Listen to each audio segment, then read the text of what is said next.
to our first tutorial session, which will be about laying paths. So the path system is a little bit tricky, and I want to show you through all the options that you have in this game with the path system. So the menu for the path system is on the right lower corner, and then you have 3 different types of paths. So the first one is the normal paths. You can see it over here. You have several options.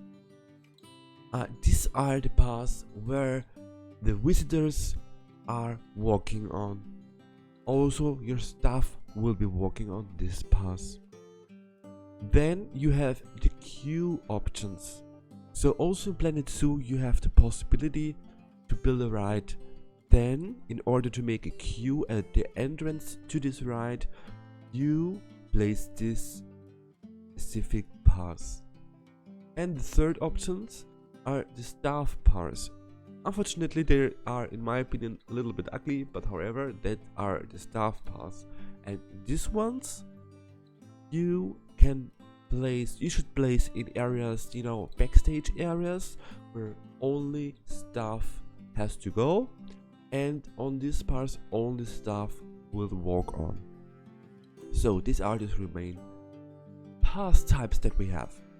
Next thing I want to show you are the options on this tab. So the most important option is the length option. How long do you want your path to be? So let's say we take this asphalt path and we want to have a short section. So I place over here and I make a short section. I want to have it longer. I place over here. Wait for a second. So, and then I can place it longer. Okay. So this is the length.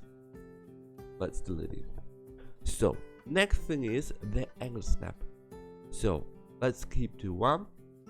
And I want to have some angle. So I have here some kind of section, not now straight, but it's pretty fine. And now I want to, go around. For example, like this. I have some kind of square looking thing, like a shop here, and I want to build a path around. So the perfect thing is you have 90 degrees because you will get the perfect angle. But you can do whatever you want, like this, and do here some kind of rounded thing. Yeah, good. Then for sure what you can do with this angle is you can build these round things like here. So I will go there, and then it's important that you only go 1 section lower. So I have now 45 degrees. I go 1 section lower, like this, so I have the perfect circle.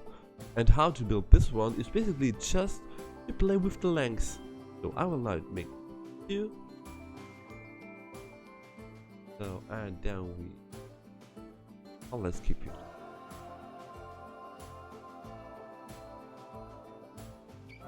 This, then I delete this section, and then I have the perfect angle again and the perfect circle.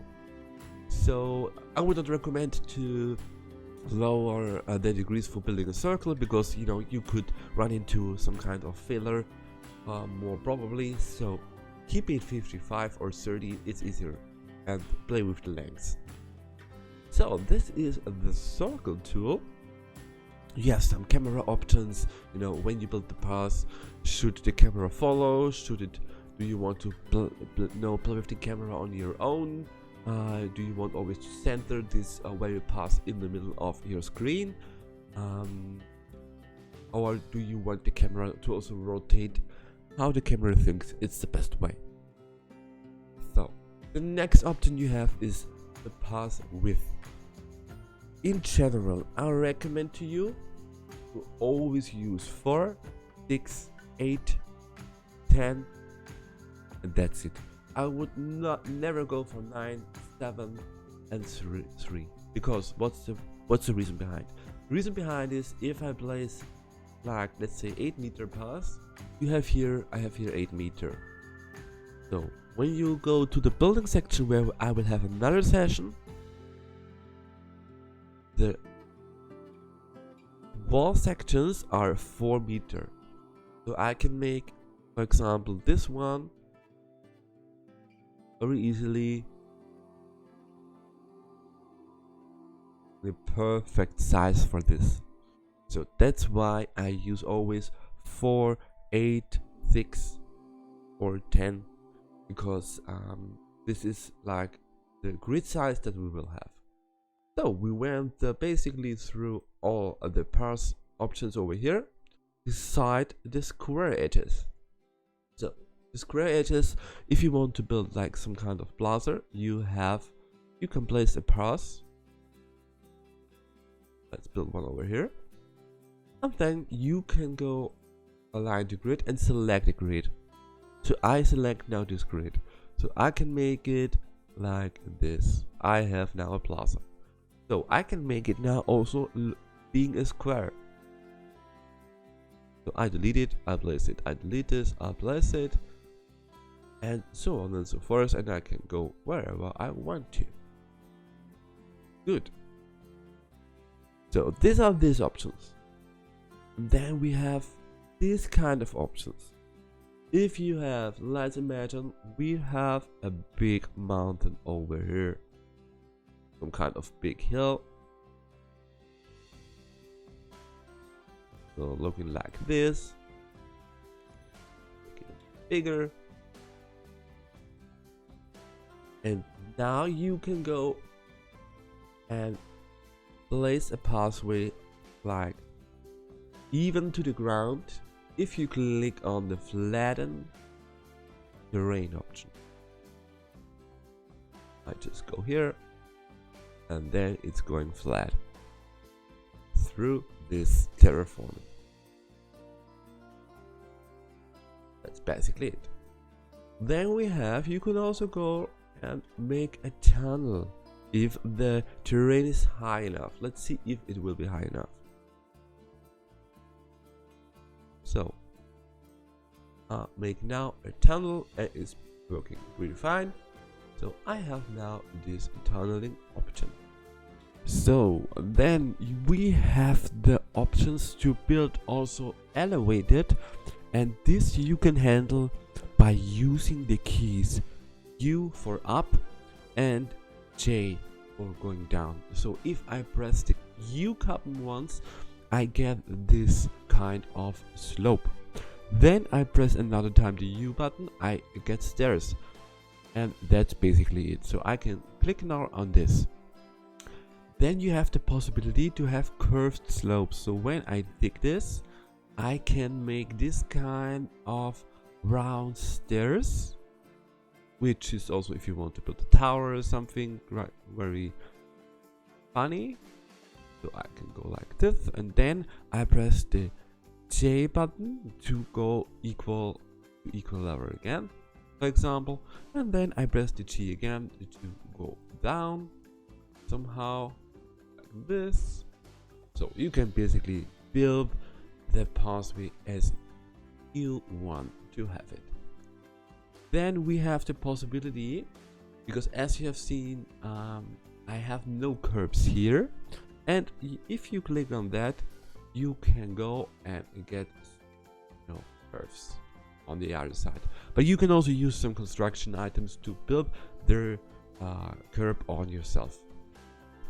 So the next options we have is the railing options on the ground. Q, Q is this kind of path, and then I can build a railing over here. I want this to become a railing, or on the elevated parts I can also do it like here for the stairs. You can do it for sure custom, or you use this ones. Okay, so then you have snap alongside the barriers. So when we are placing now some kind of barrier, this you can snap the path with this button snap alongside barriers, so it's really like snapping as much as possible. So I have this red stuff and I have to find best place on my own, so I click on that. Then we have the possibility of the T-junction, and I prepared something over here. So I get, something like this. It's not a T-junction because T-junction means 90 degrees. So when I click on the use the T-junction, I get something like this. You see, it connects still up, but when it joins the round pathway, it's like 90 degrees. I can also make it longer, like this, and then I can here the T-junction, or here, or here. So then you have the possibility to highlight the hidden barriers, just in case you're building a path, around your habitat. So now we go for the null.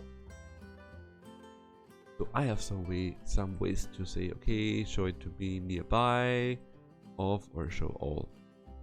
That's basically it. So that's pretty much it what I wanted to show you for the path system in Planet Zoo. If you liked it, please don't forget to put a thumbs up on this video and to subscribe to my channel to also stay tuned for the next tutorials. See you soon. Bye bye.